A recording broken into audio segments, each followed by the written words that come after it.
Gopi Jana Vallabha Girivaradari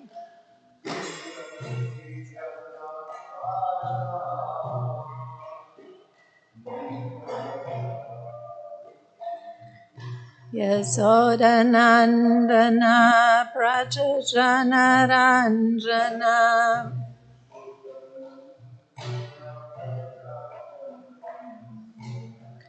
Yamunatira Vanachari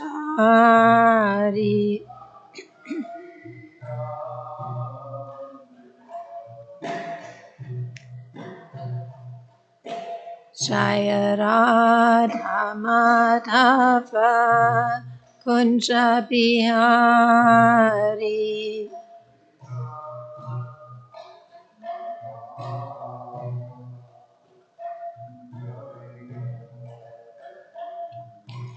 Gopi Jana Vallabha Girivaradari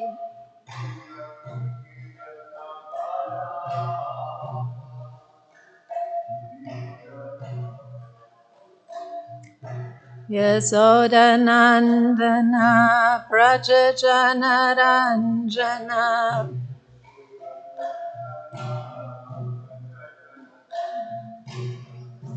Yamunatira Vanachari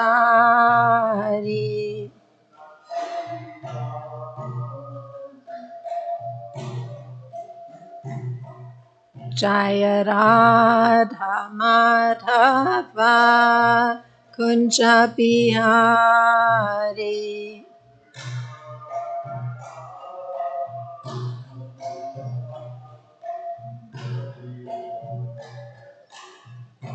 Gopi Jana Vallabha Girivaradari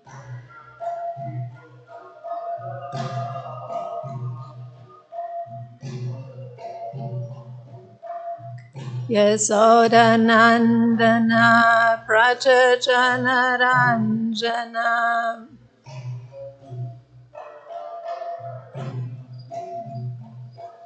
Yamunatira Vanachari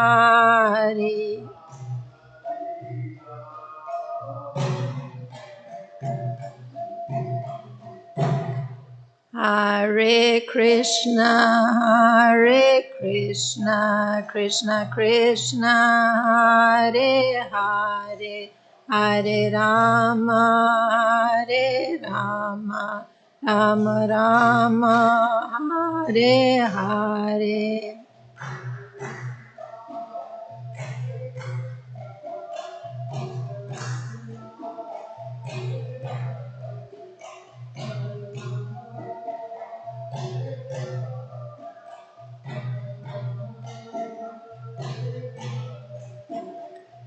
Hare Krishna, Krishna Krishna, Hare Hare, Hare Rama, Rama Rama, Hare Hare.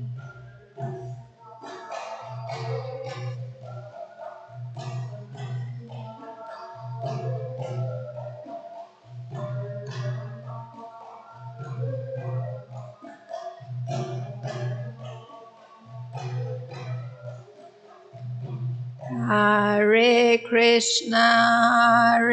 Krishna, Krishna Krishna, Hare Hare, Hare Rama, Rama Rama, Hare Hare.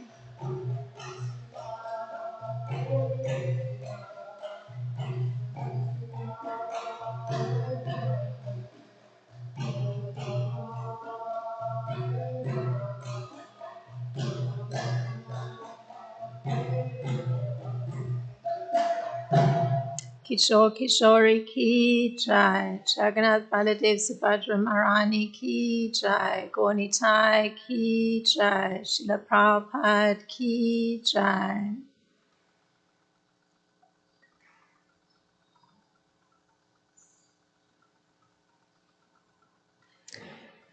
Om Namo Bhagavate Vasudevaya. Om Namo Bhagavate Vasudevaya. Om Namo Bhagavate Vasudevaya. Good morning. We're reading from Canto 10, Chapter 75, Text 13, which is on the board. So we can chant responsively. Sadasyat Vigdvijayasrestam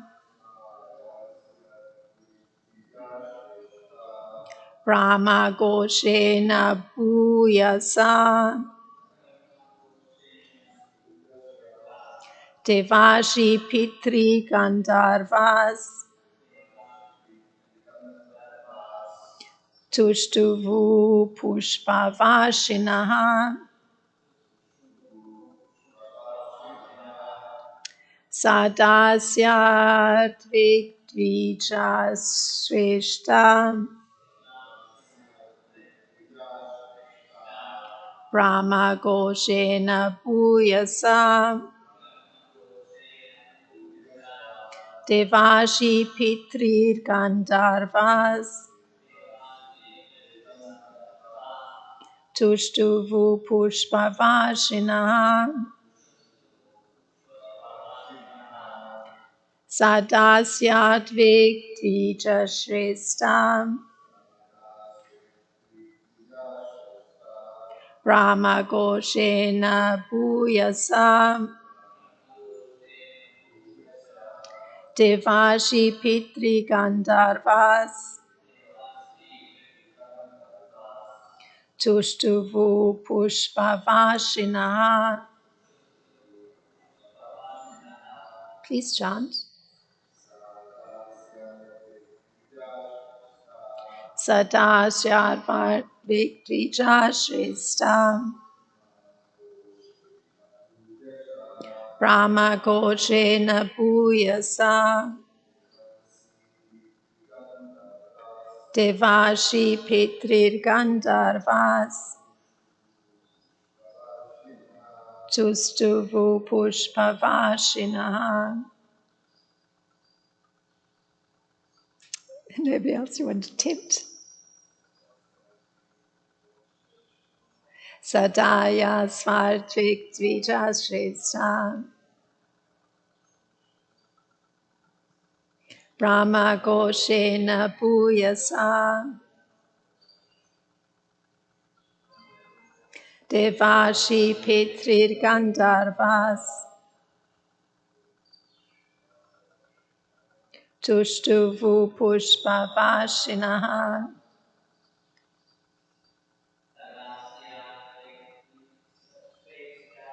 Sadashayat Vigdvijashrestha Brahma Goshena Bhuyasa Devashi Pitri Gandharvas Tushtuvu Pushpavashina. Thank you very much, everyone, for chanting. The word for word, Sadasya, the officiating witnesses. The Ritvik, the priests. Dvija, and Brahmanas. Shrestha, most excellent. Brahma, of the Vedas. Goshena, with sounding. Bhuyasa, abundant. Deva, the demigods. Rishi, divine sages. Pitri, forefathers. Gandharva, and singers of heaven. Tushtuvu, recited praises. Pushpa, flowers. Vashina, raining down. And the translation, this is the translation by the disciples of Srila Prabhupada. The assembly officials, the priests, and other excellent brahmanas resoundingly vibrated Vedic mantras, while the demigods, divine sages, Pitas and Gandharvas sang praises and rained down flowers. So there isn't a purport by the disciples of Srila Prabhupada, but I'll do the invocation prayers and then proceed.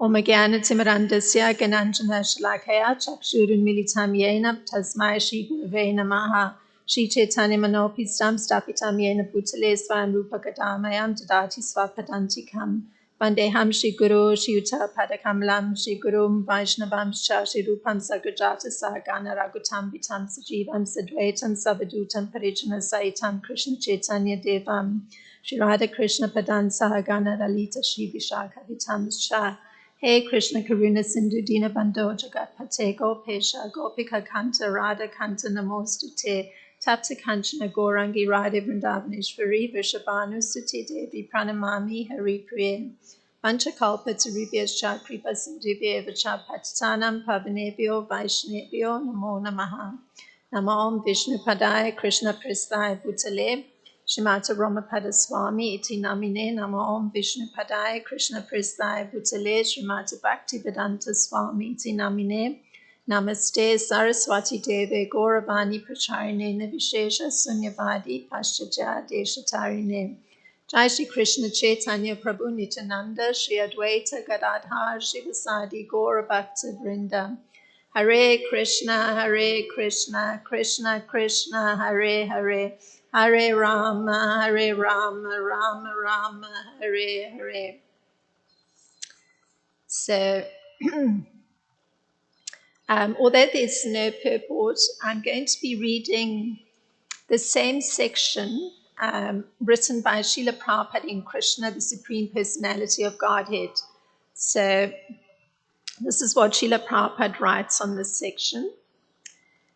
The executive members who had performed the sacrifice, that's referring to the Rajasuya sacrifice of Maharaj Yudhisthira, the priests, religious ministers, and brahmanas all loudly chanted the Vedic hymns. The demigods and the inhabitants of Pitri Loka and Gandharva Loka, as well as many sages, showered flowers from the sky. So that's Srila Prabhupada writing on this little section. Now, earlier, there was a description of the role played by the brahmanas and the priests. So, because here we're hearing that they're chanting very loudly Vedic hymns. So, this is what was said earlier about these brahmanas. The learned brahmanas and priests saw to it that the sacrifice to Maharaj Yudhisthira was performed in exactly the same way as it had been done in bygone ages by the demigod Varuna. So that's an important factor. This because we're looking at the role that the priests are playing. So they're actually performing the sacrifice in exactly the same way as it's been done in bygone ages, particularly by the demigod Varuna. So the explanation is given regarding their other function. So this is the other function of the priests. And this is also described in Srimad Bhagavatam. According to the Vedic system, whenever there's an arrangement for sacrifice, the members participating are offered the juice of the soma plant, which is a kind of life-giving beverage. So that's another factor that's there that is part of the sacrifice and part of the function that the priests officiating the sacrifice are performing. So on the day that this soma juice was to be extracted, this life-giving beverage that's part of the sacrifice, Maharaj Yudhisthira very respectfully received a very special priest who had been engaged specifically to detect any mistakes in the formalities of the sacrifice procedure. So it's kind of significant that there's almost a referee, like you might have for some important, we see it in the sports arena, some important game, there's a referee who's seeing that if there's any fault, and then, things have to, if everything has to pause and the fault has to be compensated for. So in the same way, Maharaj Yudhisthira, on that very final day when the soma juice is to be extracted, he actually called for a special priest to be present so that the priest could oversee that there's no mistake, because even if a word in the mantras is chanted incorrectly, it can have a wrong effect. So that was part of the function of the priest, and in particular this one priest that he'd called. Now, an explanation is given by Srila Prabhupada for this arrangement, and this is how Srila Prabhupada explains this particular arrangement. Srila Prabhupada's words. The idea is that the Vedic mantra must be enunciated perfectly and chanted with the proper accents. If the priests who are engaged in that business commit any mistake, the checker or referee priest immediately corrects the procedure, and thus the ritualistic performances are properly executed. So that's Srila Prabhupada's explanation for why this function is has significance in the sacrifice. There has to be perfect execution in terms of the wording of the mantras, the proper accents, the enunciation. So it's very precise.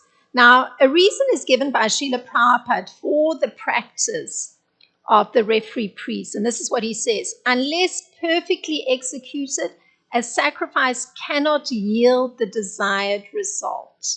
So the sacrifice is being performed for a very specific purpose. And this Rajasuya sacrifice was for the purpose of establishing King Yudhisthira as the preeminent emperor over the whole world. So it was a world ruler.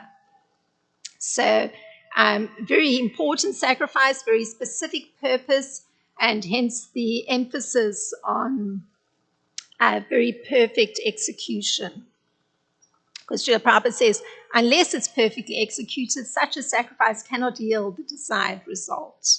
So that's all part of the ritualistic performance of sacrifice. Now, there's a generalization that's made by Srila Prabhupada, and this is how he generalizes it. In this age of Kali, so in our present age, there is no such learned brahmanas or priests available. Broad generalization. Therefore, all Vedic sacrifices are forbidden. So you could not do it in the present time. The only sacrifice recommended, and this is Srila Prabhupada commenting in the same way on this particular section, the only sacrifice recommended in the Shastras is the chanting of the Hare Krishna mantra. So that's the sacrifice that's recommended for this time period. So that was again coming from Krishna, the Supreme Personality of God, in which Srila Prabhupada is writing on this section. Now, one can make a distinction between two categories of sacrifice. And the Sanskrit word is yagya. There's karma yagya, or formal sacrifice, and there's jnana yagya, or sacrifice that allows for spiritual cultivation. So that's a distinction that can be made. Now, the type of yagya or sacrifice also correlates with the particular category of yogi who's performing the practice. So, for instance, the karma yogi, so remember the karma yagya, it's just formal sacrifice. So the karma yogi performs yagya to please the demigods.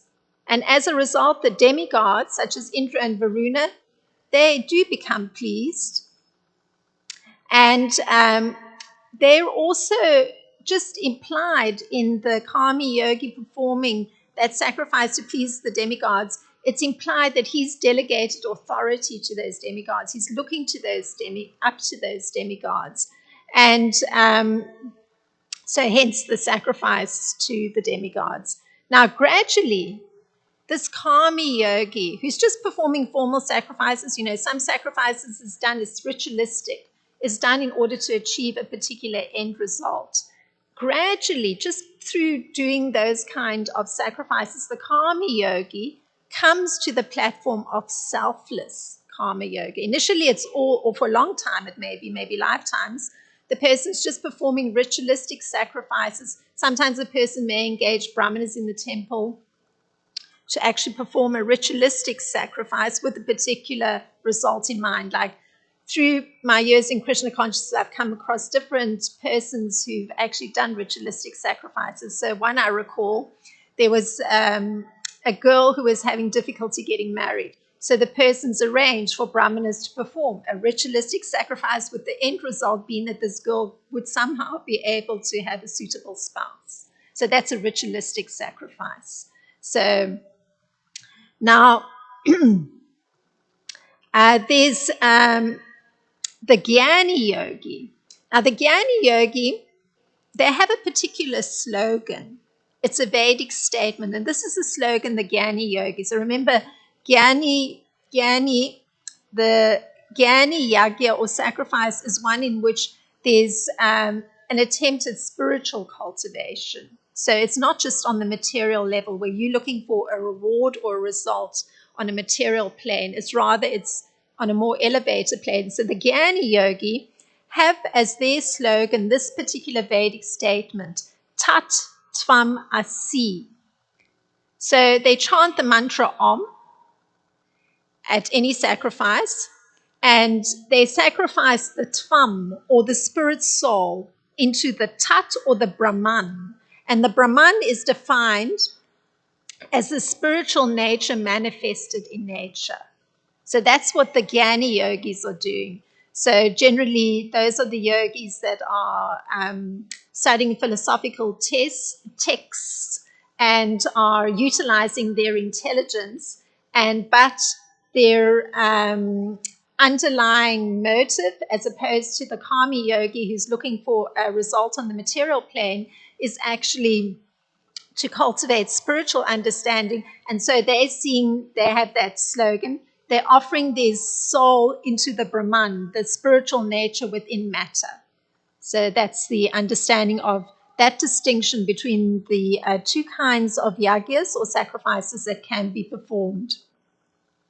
Now, there's an additional understanding, and this is that the Lord Krishna, is spiritual, and the rays of his transcendental body are called Brahmajyoti, his spiritual effulgence. So everything that exists is situated in that Brahmajyoti.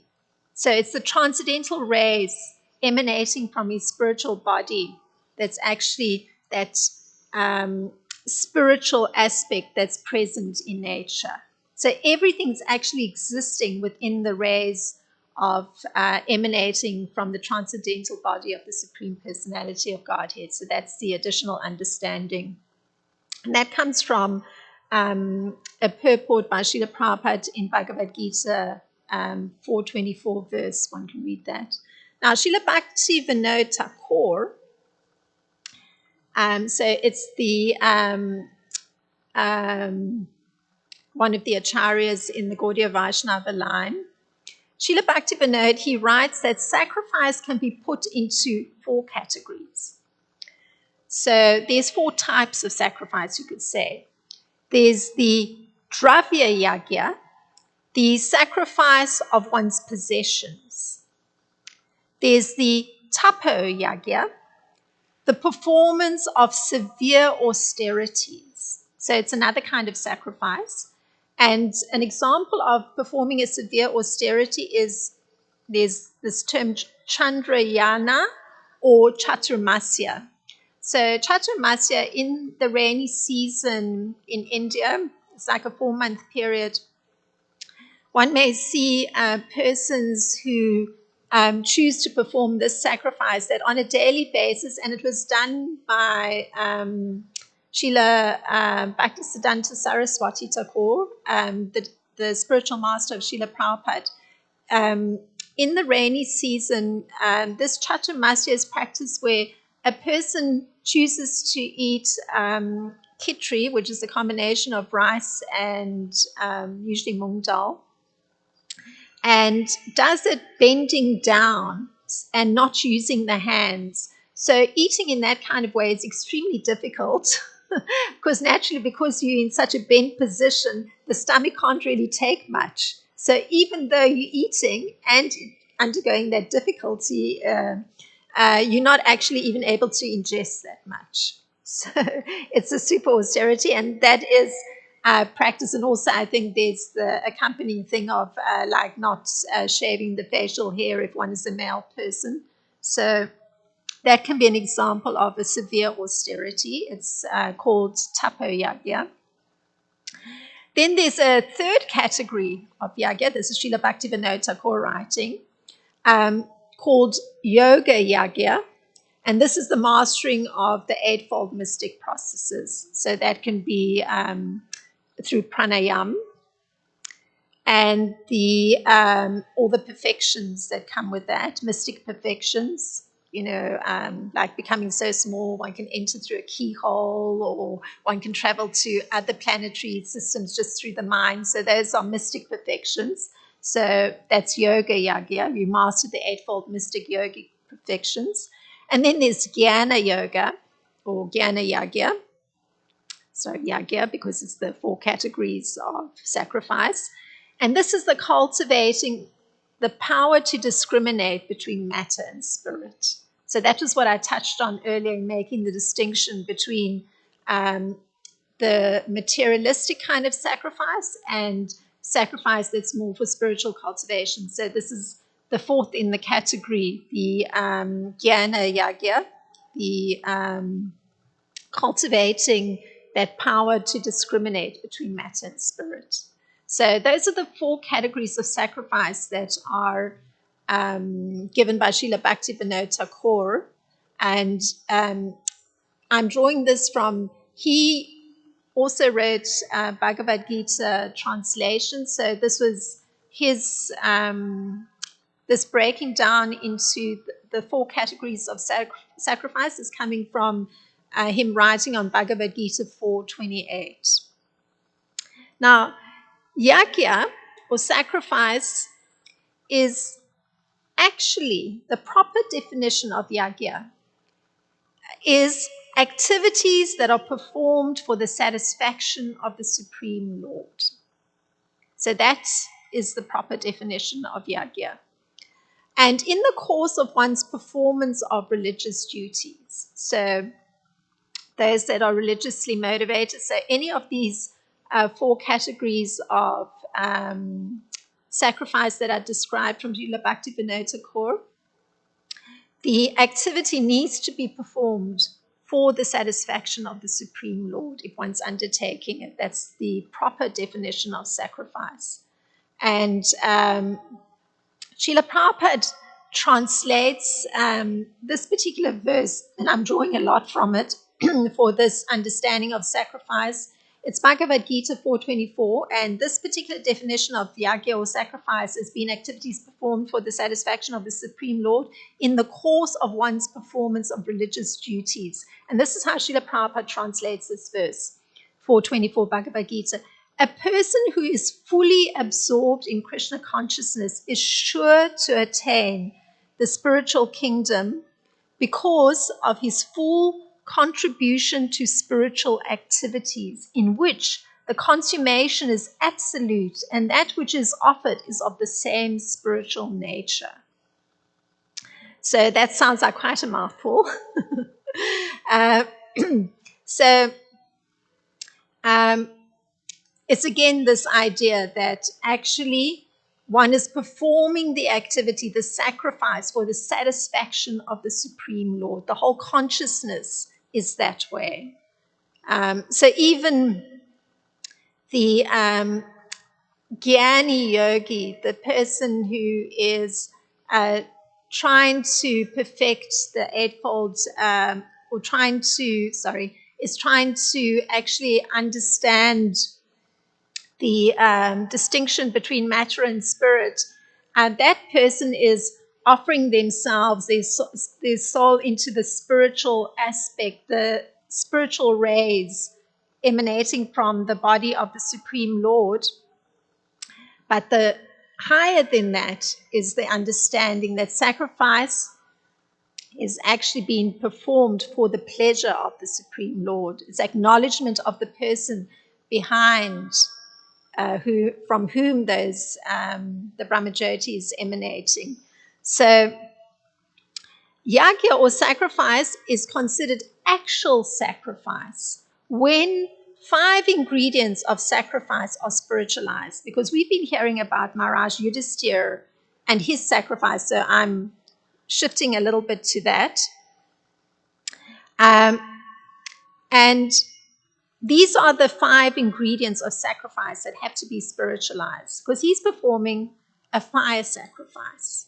And it's with a specific end in mind. So it could appear to be just a ritualistic sacrifice for a material end. But the understanding is that he's a very great devotee of the Supreme Personality of Godhead. So we'll see how that sort of gets infused into a sacrifice that may appear to be ritualistic. So there are 5 particular ingredients or aspects of the sacrifice that have to be spiritualized. So first is the fire, the performer, and the result, the sacrificial ingredients, and the offering. So all of that has to be spiritualized. So I'm going to look at it a little bit more scrutinizingly, because that's what's under discussion in the verse that we looked at today. So this is what's given in the Srimad Bhagavatam. The priests, as powerful as gods, performed the Rajasuya sacrifice for King Yudhisthira in accordance with the Vedic injunctions, just as the demigods had previously performed it for Varuna. So that was given in text 16 in the 74th chapter. So this spiritualization is described in terms of also in terms of worship of the performer. So the first aspect is the priests are very powerful. So it means that they're very realized in Vedic knowledge. They have a very good understanding. They actually understand the purpose of sacrifice.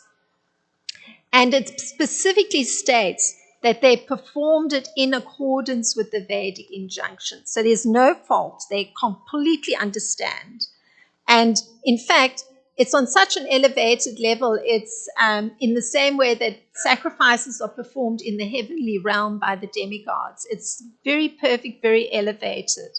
It says, in accordance with the Vedic injunctions. Now, there's also spiritualization that's described in terms of worship of the performer, because the performer, that was also another aspect that has to be spiritualized for a sacrifice to be perfect. And this is what the Srimad Bhagavatam says. On the day of extracting the surma juice, and of course I'm touching a lot on this verse, but I'm also going to where it was mentioned earlier on in the Bhagavatam. On the day of extracting the surma juice, King Yudhisthira properly and very attentively worshipped the priests and the most exalted personalities in the assembly. So you can see, again, the spiritualization. He's worshipping the priests. And that particular mention in the Bhagavatam was also from the previous chapter, the 17th verse. So the spiritualization of the performer, being King Yudhisthira, is also described. So he is the person who's performing the sacrifice. So that was one of the aspects of the sacrifice that also has to be properly spiritualized. So this is how it's done. Description again from Srimad Bhagavatam in the previous chapter. The Brahmana priests then plowed the sacrificial ground with golden plowshares, and initiated King Yudhisthira for the sacrifice in accordance with the traditions set down by standard authorities. So again, it's very correct procedure that's been followed. And of course, this is a very magnificent sacrifice. So the fact that all the, you could say, tools that are being used are gold. So a golden plowshare is being used to till the ground where the sacrifice is to take place. And there's mention that King Yudhisthira was initiated into the sacrifice. So that particular, there's not a breakdown of what the prayers are that are done, but again, there's a proper spiritualization of the performer that's being done, because that's one of the aspects of the sacrifice being proper that has to be attended to. Now, Srila Prabhupada writes in Bhagavad Gita 4.24, again, a verse I'm referencing a great deal because it's very pertinent to this discussion. This is what Srila Prabhupada says. One who is able to spiritualize all his actions by remaining absorbed in devotional service performs all activities as a form of yajna or sacrifice. His every endeavor becomes transcendental. So very extraordinary understanding there.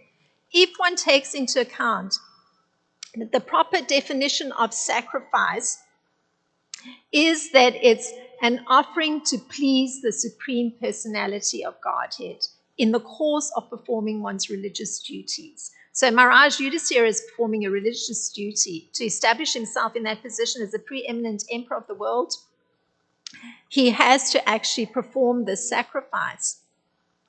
But the important component, and this is what Srila Prabhupada is saying, is that in order to be able to spiritualize all his actions, he has to remain absorbed in devotional service. So his consciousness has to be absorbed in what the purpose is to satisfy the Supreme Personality of Godhead. So it's called devotional service because it's a mood of devotion to the Supreme Personality of Godhead. So he's performing all the activities as a form of sacrifice. So everything he's doing is a form of sacrifice.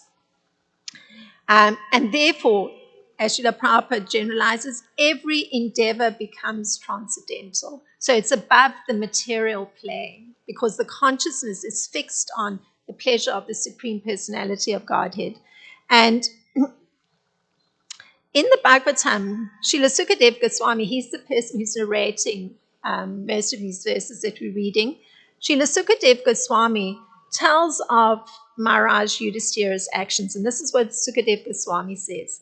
King Yudhisthira waited until the proper time for the sacrifice at hand. Then, with Lord Krishna's permission, he selected suitable priests, all expert authorities on the Vedas, to execute the sacrifice. So the timing is very important. The priests who are officiating the sacrifice is very important. And all the way through, the consciousness is he's performing it for the pleasure of the Supreme Personality of Godhead. So he wants to do his very best. The most exalted priests, in fact, there's a listing, I didn't write it down, but early in the Bhagavatam, there's a listing, the names of the priests he selected, very eminent personalities that crop up throughout the Vedas. They were present at the sacrifice. Now, the construction of the fire sacrifice itself is described. And I'm drawing from the Pancharatra Pradipa, which is a guide to deity worship that's utilized within the International Society for Krishna Consciousness. And there's a description of how a fire sacrifice is done. And this is the description. In an area constructed according to scriptural injunctions, and we just heard that in the case of Maharaj Yudhisthira, there was plowing of the area with golden plows. So this is carrying on the description. The devotee should perform a fire sacrifice utilizing the sacred, my computer's put something strange here, belts. I don't know. I'm not sure about that. The sacred belts, the sacrificial pit, and the altar mound. So 3 components have to be there for the fire sacrifice. So the plowing, that would have been for the sacrificial pit. And there's an altar mound, meaning, where one actually is placing, often like in fire sacrifices, you will see that there's like little urns and a coconut, and those are representing Lord Vishnu. So that would be the altar mount. So when igniting the sacrificial fire, the devotee should bring it to a blaze with wood piled up with his own hands. So that's a description from the Pancharatrika Pradipa. So the person who's officiating, or the priest who's officiating the sacrifice, he has to be the one who's actually placing the wood in the mound for the sacrificial fire, and he has to bring it to a blaze. And you see, like, many sacrifices get performed in the temple room here. And you see that there's a nice construction of wooden pieces. So the fire is very perfect, and the flame is always very lovely. It's a nice blaze, very controlled. So that's a description in the Pancharatrika Pradipa of how the whole fire sacrifice is constructed. So this is a fire sacrifice that actually in very large temples is done on a daily basis. So if one travels to Tirupati or Srirangam, my husband and I have had the good fortune to go there. Like, for instance, Srirangam, it's been existing for centuries and centuries and centuries and centuries, a huge complex. And you can see, that new construction has come over old construction, like nothing's destroyed. Like, say, if you see an aerial view, you see some of the old archaeological stones, whatever structures, but then there's the newer ones there, but new, not so new, several centuries old. Huge complex. So in that kind of temple, this kind of fire sacrifice is done after the deity worship. So in the morning, when we come and greet the deities after their dressing, there's been a lot of worship that's done before that, offering various items, and then the dressing. In those large temples, this fire sacrifice is done on a daily basis. So quite extraordinary, very big scale. And it's also done in one of the ISKCON temples, Sri Mayapur Chandrodaya Mandir. Also a huge complex, huge.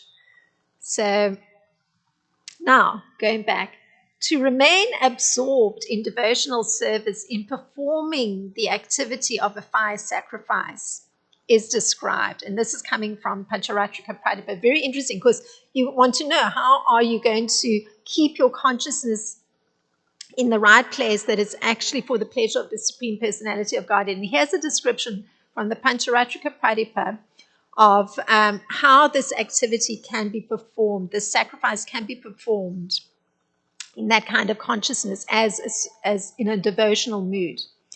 So, the worshipper is directed to meditate upon the Lord within the fire. Srila Jiva Goswami stipulates that the form of the Lord one meditates on in the fire should not be the original form of Krishna, but rather the Paramatma feature of the Lord. So Paramatma is the form of the Lord in one's heart. Since whenever the devotee thinks of Krishna, he thinks of the Lord with very delicate features, as he appears eternally in Vrindavan, features that are not to be subjected to a blazing fire. That's the reason you don't meditate on Krishna with his delicate features as being present in the fire. You're not going to put him there. You meditate on him within the heart. So he's present in the fire as you see him within the heart. So Now,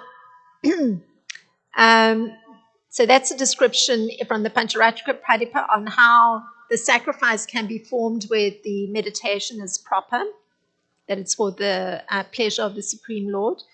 So there's further aspects of the meditation that are described in Pancharatrika Pradipa. And so this is a description. The intelligent devotee, notice, the intelligent devotee should meditate upon that form of the Lord whose color is like molten gold, whose forearms are resplendent with the conch shell, disc, club, and lotus flower, and who's always peaceful and dressed in a garment colored like the filament within a lotus flower. So that's the form of the Lord within the heart, present in every single living entity. This is the meditation, and this is how one actually meditates. The four arms holding the conch, the disc, the club, and the lotus. And seeing him as always peaceful, and that the clothing is like the filament within the lotus flower. So that's usually like a yellowish garment. His helmet, bracelet, and belt and fine ornaments shine brilliantly. And so the symbol of Srivatsa is on his chest, along with a glowing Kaustubha gem and a garland of forest flowers.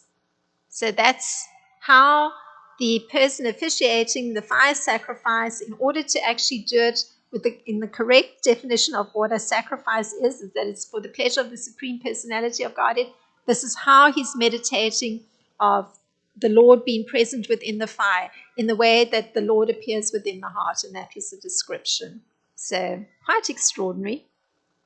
So you can see how it's so different from performing just a regular ritualistic sacrifice that a karma yogi may do. So I gave that example. Somebody is wanting their daughter to have an appropriate husband. They perform a ritualistic sacrifice with that end in mind, very much on the material level. So quite different. And it goes on in the Pancharatrika Pradipa. The devotee should then worship that Lord by taking pieces of firewood soaked in the sacrificial ghee and throwing them into the fire. And you'll see this done if you attend a fire sacrifice, even in the temple room. You see pieces of wood being thrown into the sacrificial fire, and they've been soaked in ghee. And this is a means of worshiping the Lord, because the Lord is seen to be present in the fire. He should perform the ritual of Aghara, presenting into the fire the various items of oblation drenched in ghee.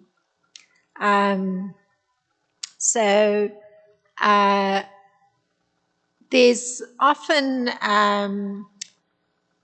an oblation that's done where, like if you observe fire sacrifices in the temple room, there may be the throwing of rice grains into the fire. So that's an offering to Lord Vishnu within the fire.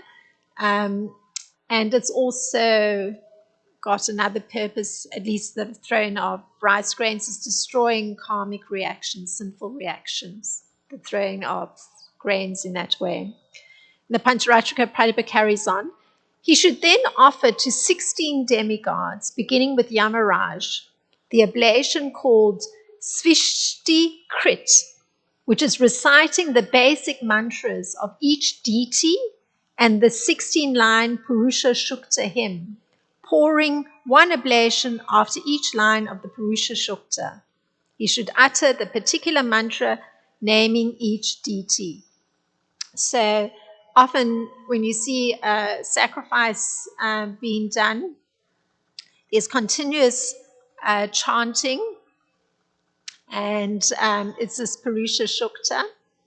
And also the priest, when he's offering or pouring ghee into the sacrificial fire, he's actually internally saying a mantra that's acknowledging the deities of the particular temple. They're called mula mantras. And usually those mantras are just given or learnt by persons who are in that position of being Brahminical priests officiating a sacrifice. And for the same goes for devotees that are serving the deities on the altar. So just as Maharaj Yudhisthira had priests, the priests had to gather the items for worship to the deity. This is called upadana, where you have to have specific items that are offered to the deity.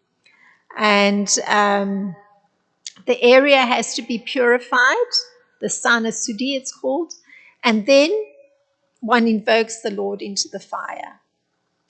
The avahana, it's called. Having invoked the Lord, the worshipper then meditates, dhyan, it's called, the meditation, on his form, and finally worships him with 16 items in the form of 16 mantras of the Purusha Shukta hymns.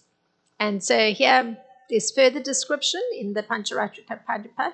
Having thus worshipped the Lord in the sacrificial fire, the devotee should offer obeisances to the Lord's personal associates by bowing down, and should then present offerings to them. He should then chant quietly the Mula mantra of the deity of the Lord, remembering the absolute truth as the Supreme Personality Narayan. So that's from the Pancharatrika Pradipha, something on a fire sacrifice, because I'm doing this deeper analysis because that's the verse today, Maharaj Yudhisthira having done such a sacrifice. So this particular aspect of the performance of sacrifice is described in Srimad Bhagavatam in the 23rd verse. It's a little bit ahead of where we are now. But this is what it says of Maharaj Yudhisthira. In various ways, King Yudhisthira, who had totally dedicated his life to Lord Narayan, continuously honored his relatives, his immediate family, the other kings, his friends and well-wishers, and all others present as well. So you can see the proper execution of the sacrifice. Even, I've done a breakdown from the Pancharatrika Pradipha, and you find just by reading the Bhagavatam how Maharaj Yudhisthira is going about the sacrifice in such a perfect way that indeed it's a proper sacrifice according to everything being properly spiritualized. So the proper acknowledgement has to be there. And this is listed how, just as the Pancharatrika Pradipha is mentioning, that the devotee should offer obeisances to the Lord's personal associates by bowing down, and should then present offerings to them. So here we're finding that King Yudhisthira, he's actually honoring his relatives. Now remember, these are all super elevated devotees. They're actually worshippers of Lord Krishna. He has his various brothers, the Pandava brothers, so relatives, his immediate family, the other kings, so the other rulers throughout the world, his friends and well-wishers, and all others present as well. So everything's been properly done on the spiritual level. And ending with Srila Prabhupada's statement that the Vedas recommend the sacrifice of the chanting of the Mahamantra, because that was one of the statements that was made by Srila Prabhupada in relation to sacrifice. So just a little comment on that. This Sankirtan Yagya, that's the name of the sacrifice, the chanting of the Mahamantra. It's Sankirtan. One can note that performing this activity for the satisfaction of the Supreme Lord has the effect of purifying the heart of the chanter, as well as the heart of anyone who happens to hear the transcendental vibration of the Mahamantra. So we were looking at a fire sacrifice, and Srila Prabhupada is saying that, many of the sacrifices are not recommended in this time, but the particular sacrifice that is recommended for this particular time period is this Sankirtan sacrifice, the Sankirtan Yagya. So the chanting of the Mahamantra, because of the fact that it's actually cleansing the heart, means it's cleansing the heart of any sinful propensities, any reactions from previous sinful activities, all being cleansed just by chanting the Maha Mantra. And persons who are hearing are getting the same benefit, even if they are not chanting the Maha Mantra. So it's a very extraordinary sacrifice made easy in that kind of way for this particular time period or particular age. Now, that purification, destruction of sinful reactions, it's not only just for persons that are in human bodies. It applies the same to animals, insects, trees, any other species. They get equal benefit. So there's a statement made. There's a very nice book that was compiled based on Srila Prabhupada's teachings entitled Chanting Hare Krishna. And in that book, there's this mention, this coming from Srila Prabhupada, distributing the holy name of the Lord is a sublime example of contributing or giving charity. By the same token, one must also follow another principle: be willing and ready to receive the transcendental gift. So one is actually giving charity by chanting the Maha Mantra. Because we heard one of the sacrifices on the material plane could be giving of one's possessions. Here you are being charitable if you're actually chanting the Maha Mantra, and there's a reciprocal effect too. One also has to be willing and ready to receive the transcendental gifts that come from chanting the Maha Mantra, which is that kind of purification of the heart. There's a cleansing process that happens. Sinful reactions, karmic reactions that are either present now, they're fructifying, or they still have to fructify, they're all actually getting cleansed. So it's a transcendental gift that one is receiving at the same time by the mercy of the Supreme Personality of Godhead, since that's the recommended yagya or sacrifice for this time period or age. Now, Srila Bhaktivinoda Thakur, he explains that if one performs sacrifice in the spirit of spiritual cultivation, because remember that distinction between karma yoga or karma yagya and jnana yagya. So if one performs a sacrifice in the spirit of spiritual cultivation, it becomes a transcendental sacrifice. So even somebody who's just trying to distinguish between matter and spirit and just on the intellectual plane, a jnani yogi, still he is actually performing transcendental sacrifice. And what happens with performing a transcendental sacrifice, particularly if it's performed in knowledge, so particularly for a person who understands or is carrying that consciousness that it's actually for the pleasure of the Supreme Lord that one is performing a sacrifice, as opposed to just performing a ritualistic kind of sacrifice, it becomes a transcendental sacrifice. And Srila Prabhupada puts it this way: the purpose of all sacrifice is to arrive at the status of complete knowledge, then to gain release from material miseries, and ultimately to engage in loving transcendental service to the Supreme Lord. So those are the sort of, it's the gradual kind of progression. Coming to this point of knowledge, because there's a great deal of realization of what one is understanding from the Vedas that has to come. So one comes to a position of knowledge, and at the same time one is getting released from material miseries, because everyone is suffering. Every single person is suffering. So there's a release from material misery, and ultimately one engages in loving transcendental service to the Supreme Lord. And Maharaj Yudhisthira is a fantastic example of somebody who is engaged in that loving transcendental service to the Supreme Lord. So even in performing a sacrifice, every single activity is done with that consciousness that is a sacrifice for the pleasure of the Supreme Lord.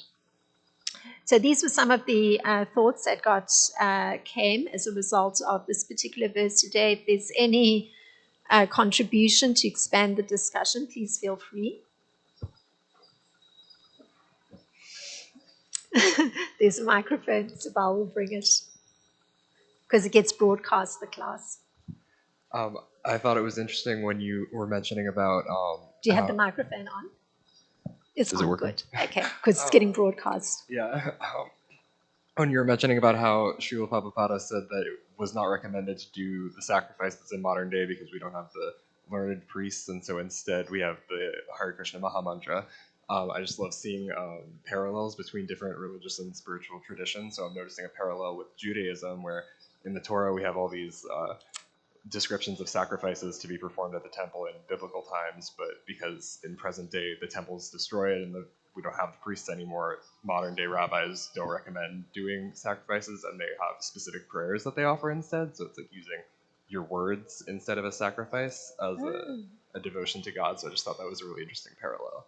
Oh, thank you very much that you were seeing the parallel in Judaism, that there's that same idea that the words become important. Very interesting. Yeah. I mean, the just hearing of the grand scale in which the sacrifice was performed. This was performed in the previous age. The sacrifice we're reading about Maharaj Yudhisthira and Dvapara Yuga. This is Kali Yuga.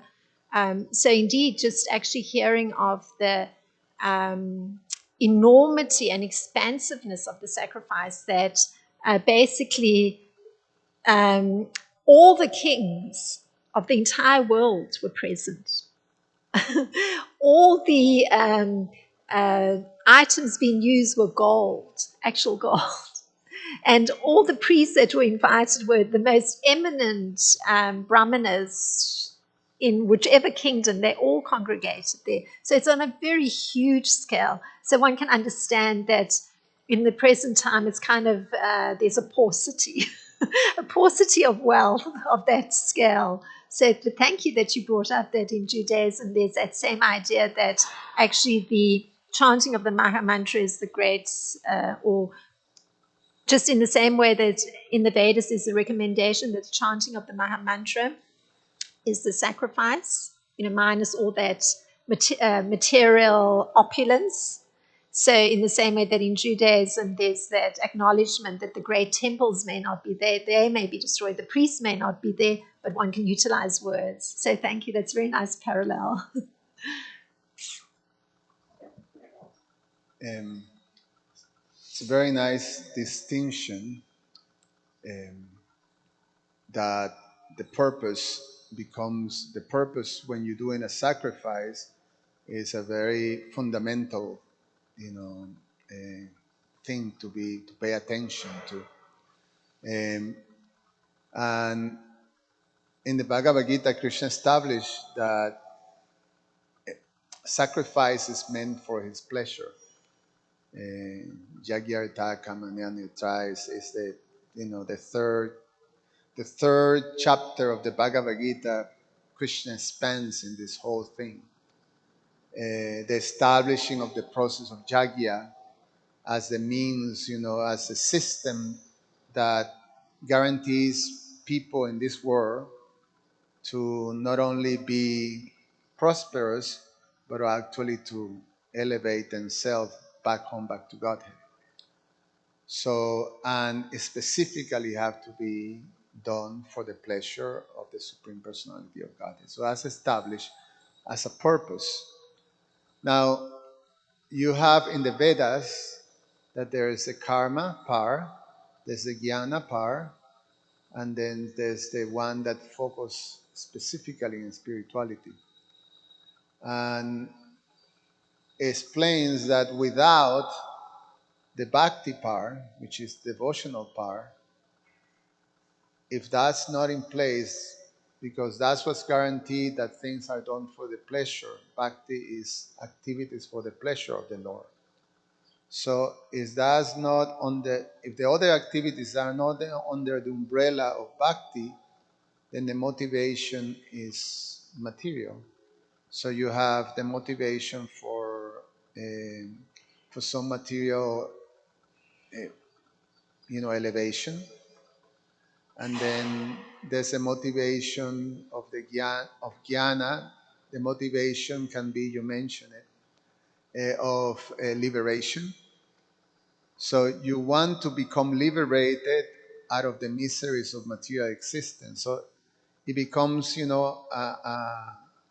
not for the pleasure of Krishna, but it's for me to obtain a sustainable happiness, not a happiness that is not really in the material world, that is conditional. And then for the yogis, if it's not under bhakti, becomes the obtaining the mystic powers, the capacity to be able to control material, some material elements, and being able to have these great, great mystic powers, mystic perfections. So without bhakti, these things are material. So it's pretty much established that if you put bhakti on karma, on your material pursuits, then it becomes a devotional. The purpose is to satisfy the Lord. So you have to be pure. You have here a situation with Maharaj Yudhisthira is, as you mentioned, externally appears that he is doing all this to become the emperor of the world. So it's a material elevation, from being the emperor of a kingdom to be the emperor of a world. But his consciousness is pure. His whole motivation is to establish Krishna consciousness in the world, to secure, the that people are able to have access to a culture of Krishna consciousness. And that's his full motivation, to glorify Krishna. And thus, is fully spiritual. And the same applies to anything that we do, or any type, as you mentioned, any type of sacrifice, any type of austerities, any type of anything. Krishna explains that, Bhaktaran Jagya Tapasha. So he is the enjoyer of all yagyas and all tapas, all sacrifices and all austerities. So the question is then, and comes the question, how do we know that we are pleasing the Lord, or our motivation is pure? And framing within the question is, sometimes we may have a mixed desire, which is more or less you're trying to achieve, oh, if I get this facility, then I can serve Krishna. But in reality, you getting into the mood of enjoying the facility. So, how do we know, or what is the guarantee? So what can help us enter into that space in which we actually, our purpose is to serve the personality of Godhead and to please the personality of Godhead with our pursuits, with our purposes? Well, the question is interesting from the point of view that you're bringing in the component of bhakti or devotion, but actually one's in a material space and one is performing material activities. So your question was, how is it that one can be sure that one is actually performing some activity with a proper devotional mood, as opposed to just somehow adding it into one's sense enjoyment or one's material pursuits? It's a nice question. Well, the understanding is that one is a spiritual being, and one is actually in a material body, and the material body has got the ego, the mind, the intelligence, and one has to not allow the senses to be leading one, and the topmost sense being the mind, that the mind is leading one. So the only way to actually subjugate the mind is to utilize the Vedas to actually inform one's intelligence. So when one's intelligence is bringing the mind, reigning in the mind and the senses, it's actually coming from the authoritative source. So it's not that one does some whimsical activity and says, oh, yes, this is a sacrifice, or this is being done for the pleasure of the Supreme Lord. So if you're drawing from the Vedas, using that as your basis, then there's particular ways of actually sacrificing something for the Supreme Lord. So there's a cultivation that has to go on. So let's say one's regular material life involves eating, sleeping, working, some sort of occupation. So how are you going to actually infuse devotion or that consciousness that is being done for the Supreme Lord? Because those would be activities that you perform anyway. So then, of course, you have to inform yourself. So if you begin even with a simple task like eating, so there's a breakdown by Krishna, what is the proper food stuff that should be ingested. So in the mode of goodness, it's food stuff that's grains and fruits and vegetables and sugar, and the further, as distinguished, let's say, from foodstuff in the mode of passion, which is foodstuff that is hot and pungent and spicy and is destined to form distress or bring about distress to the body, or as opposed to also distinguished from foodstuff in the mode of ignorance, which is foodstuff that comes from decomposed bodies of other living entities, or even very old food stuff. So that naturally is, out of the picture. So then one thinks even a simple thing like eating, you're actually looking at what's the category of food stuff you can ingest.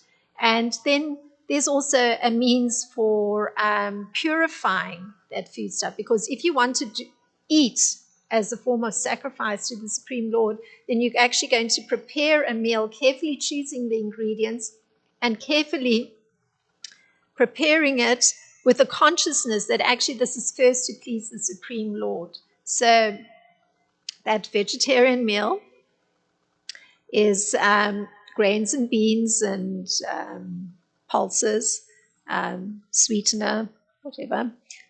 It's fruits, vegetables.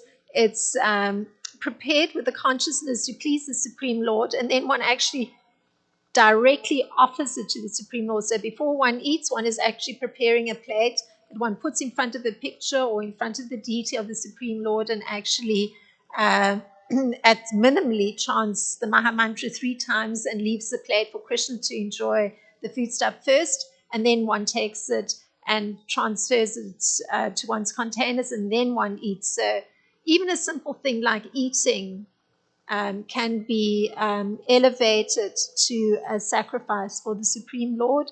And so one's whole consciousness is purified in approaching things based on referencing the directions of the Vedas. So that's a simple example, but it's that same kind of thing. Whatever one's doing, one actually is informing the intelligence through the Vedas. And say, for instance, one is not so well versed in the Vedas. So one is trying to decide, should one do a job that is going to be working for a company that promotes the eating of flesh, meat? Should one be a corporate person in a company that, let's say, McDonald's, as a known company that promotes flesh eating? So then, one would consider, well, I'm actually compromising a fundamental principle that's present in the Vedas, and that is that one shouldn't be violent to other living entities. So if I'm actually going to now be using my energy to actually support and give of my energy and work on a daily basis to a company that's promoting the killing of very kind, loving, passive creatures such as cows or bulls, then that may be not such a good choice, because one knows that that is supporting that practice by contributing one's work in that kind of way. So there's always that necessity to strengthen the intelligence by reference to the Vedas. I've used very simple examples, but it's to illustrate that point, that how do you know? Yeah, so you have to begin with very simple things, your eating, your work. And then, of course, there's also the factor of regulation. The Vedas say that everything, or I think you like to quote that verse often, that even recreation needs to be regulated. So everything that one does in one's life, one allocates the proper time for it. So there's not an excessive leaning in one area. So one could perhaps spend 3 hours in recreation and 1 hour working, and that may not be the perfect balance. So, regulating one's activity, like even one's sleep, for instance.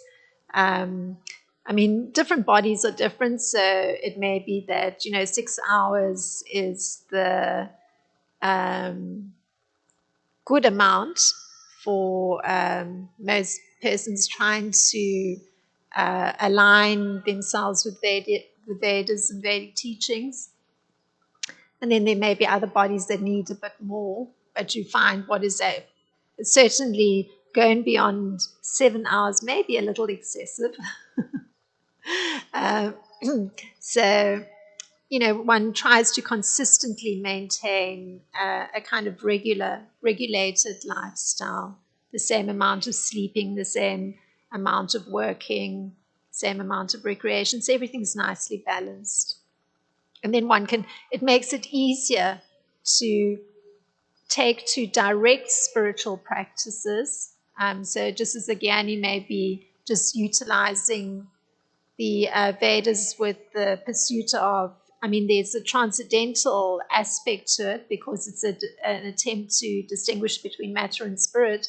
The Bhakti Yogi is focused on cultivating that mood of devotion to the Supreme. So the chanting of the Maha Mantra is a practice that's recommended in this time. So time has to be allocated in one's regular lifestyle for specific practices that enhance one's bhakti and allow for that meditation on the Supreme Lord. So I think that's like a simple way to answer the question. So, well, thank you very much for your very kind attention. Srila Prabhupada ki jai, Srimad Bhagavatam ki jai. Thank you.